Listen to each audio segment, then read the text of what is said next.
Episode 5, Reverberations in the Outer World. 5.1, Shockwaves of Revelation. Now, with 2 historic expeditions documented both dissolution and creation, Arundhati's team became the center of intense global interest. Their early research paper had stunned academia. The second set of findings magnified that shock. Conferences, interviews, debates, and controversies flared. Some hailed them as the discoverers of consciousness-based parallel universes. Others accused them of overinterpretation, claiming advanced VR illusions were designed to mimic the text. However, the reams of quantum data were hard to dismiss. The system consistently showed that no single code or programmer could have generated the phenomenon. It was a self-sustaining subbubble shaped by participant consciousness and something deeper in the quantum substrate, aligning eerily well with Yoga Vasistha's teachings. 5.2. Yoga's New Meaning. Modern yoga practitioners worldwide became fascinated by the lab's findings. Ancient postures and meditations that for centuries were considered spiritual or health-oriented suddenly took on an otherworldly significance. People asked, did the ancient yogis really access these illusions? Could anyone with deep meditation do so?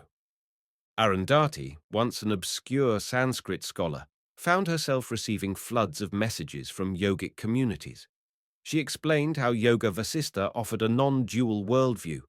The external, solid realm is an illusion like any other, stabilized by collective consciousness. Yogic mastery was about seeing illusions for what they are, gaining the ability to dissolve or shape them at will.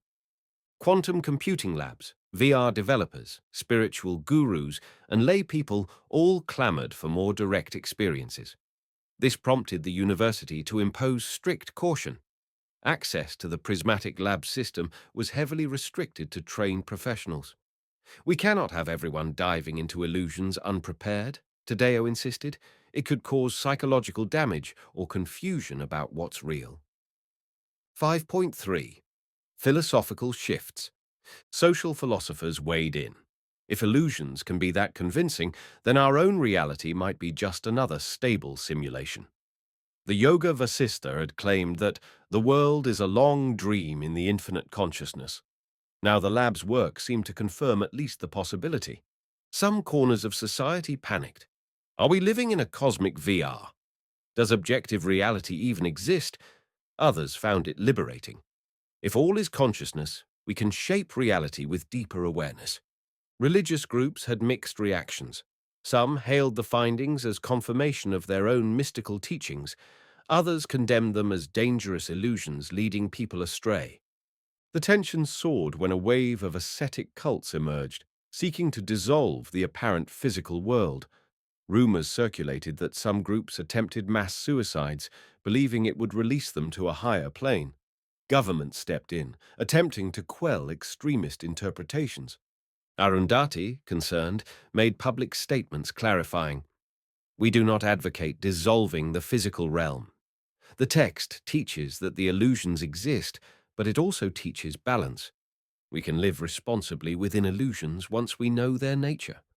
5.4. A mysterious crisis. As if all that wasn't enough, a deeper crisis emerged. Key quantum lattice engineers reported anomalies in the lab's main servers. They detected signs that the subbubble phenomenon might be bleeding into normal space. Small fluctuations in local physics, bizarre equipment malfunctions. One day, Tadeo discovered that certain high-energy entangled nodes spontaneously locked into indefinite superpositions. It's as if there are echoes from that rock universe or other illusions interfering with our baseline reality, he told Arundhati.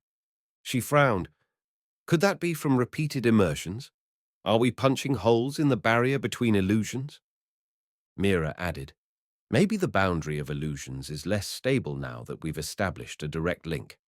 The Yoga Vasistha did warn that illusions can overlap if minds carry them strongly. A hush fell.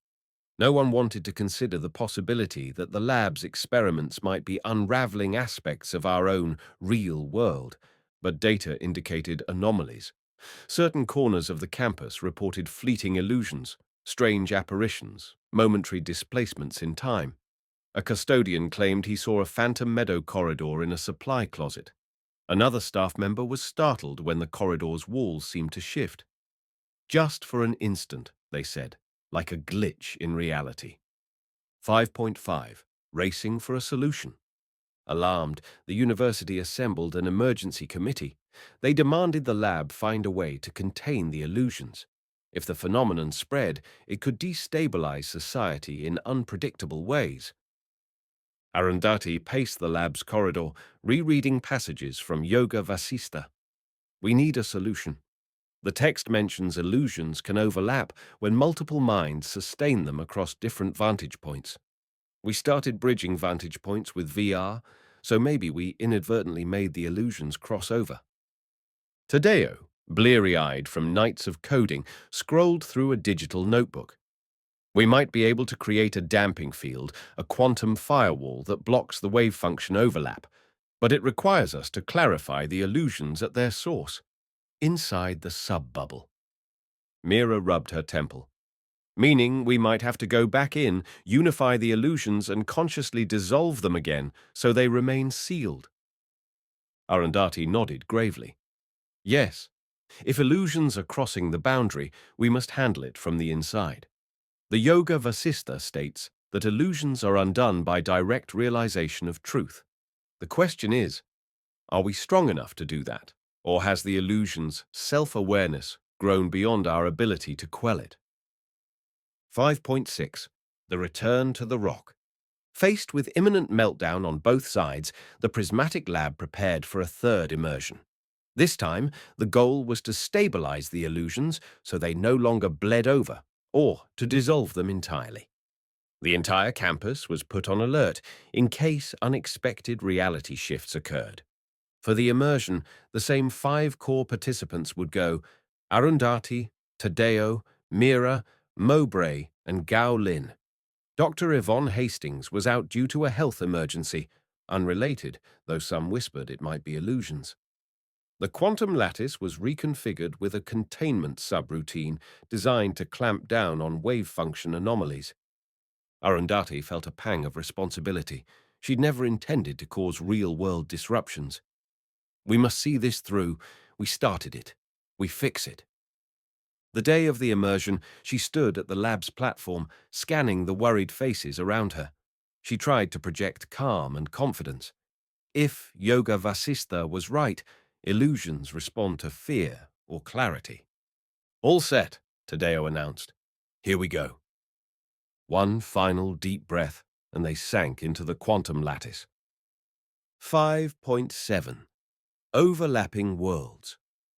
They found themselves not in a void, but in a swirl of overlapping images, glimpses of the lab's corridor, interspersed with the meadow realm from inside the rock. The boundary between illusions and baseline reality was indeed fraying. One step showed them the lab's server racks, flickering like ghost images. Another step revealed a half-formed city within the rock dimension. They were in a liminal space, where illusions and physical reality converged. This is not good, Gao Lin muttered.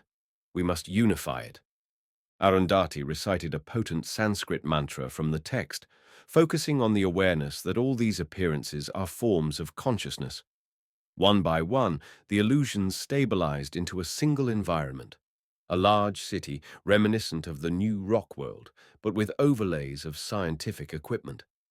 They recognized Soraya, the caretaker from the previous creation cycle, approached them with worry. Travelers, your illusions have opened a passage. Our realm is leaking. People from your side appear here, frightened. Our illusions slip into your side. Chaos grows. Arundhati sighed. We're sorry. We must find a way to separate or unify them in a stable manner. 5.8. Confronting fear on both sides. Suddenly, a burst of dark clouds overhead. The monstrous shape from Mowbray's fear re-emerged, fed by the collective anxieties from both worlds. This time it was bigger, more malignant, thrashing across the sky. Thunder boomed. Tadeo shouted, We've got to quell that monster once and for all. If it fuses with illusions on the outside, we could see worldwide manifestations. Mira nodded. We do it the yogic way. See through fear. Dispel it with realization. They joined Suraya and other illusions in a circle of luminous focus, channeling clarity. Mowbray, determined not to let his fear sabotage them, placed himself at the center. He closed his eyes, breathed deeply, and repeated, I see you as illusions. You have no power unless I grant it. You are ephemeral. The monster roared, swirling, thunder crackling, but the combined wave of calm from both illusions and the anthropologists parted the storm clouds. The monstrous shape began to unravel. In a final shriek, it dissolved into shimmering sparks. A hush fell across the environment. The barrier between illusions and baseline reality flickered uncertainly. Arundhati turned to Suraya. We must sever the direct link. Right now, illusions formed by our fear or desire can slip out. Your realm must become self-contained again or gently dissolve. We can't let it overlap. Suraya's expression pained. Dissolve? But we have just begun to flourish. Must we vanish again? Arundhati softened. If you remain, you threaten the stability of both realms. Unless you can remain entirely within the minds that originally formed you, no longer intruding on baseline reality. Is that possible? Suraya looked stricken. We'll try. We illusions can gather ourselves in a single vantage, separated from your dimension. But that vantage is the essence of the rock, locked away. Mowbray nodded. That's best. Let the illusions remain, but disconnected from our realm.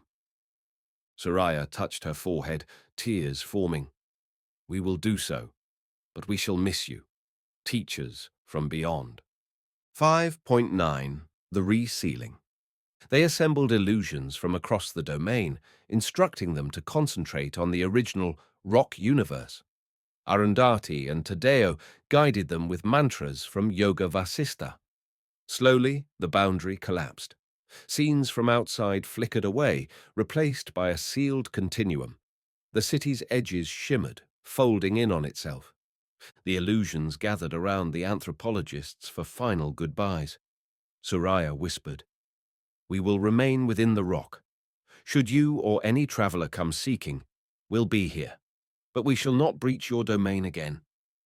With that, the illusions parted. A swirling vortex formed in the sky, pulling in the entire environment. Arundhati realized it was the realm resealing itself, condensing back into a single sub-bubble within the quantum lattice. The wave of closure washed over them, pushing them back. They sank into darkness. The next moment, they felt themselves ejected from the immersion. 5.10. Emergence. A stabilized reality. Back in the lab, they jerked upright. Outside, no illusions shimmered in the corridors. No staff reported ghostly meadows. The quantum lattice console beeped. The sub-bubble was sealed in a stable rock domain, not interfering with baseline reality. Relief flooded the room.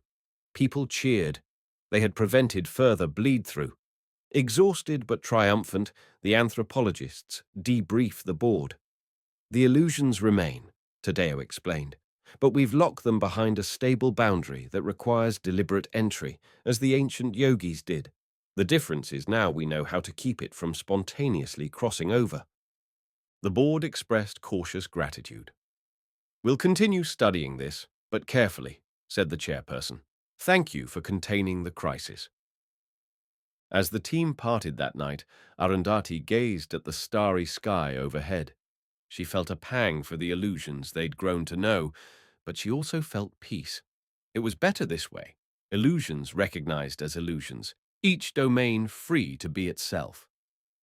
The next day, newspapers proclaimed, catastrophe avoided, controversial rock universe stabilized. Many read it with a mix of disbelief and wonder, unsure how to interpret. But for the lab staff, the profound truth of the Yoga Vasistha had become a lived experience.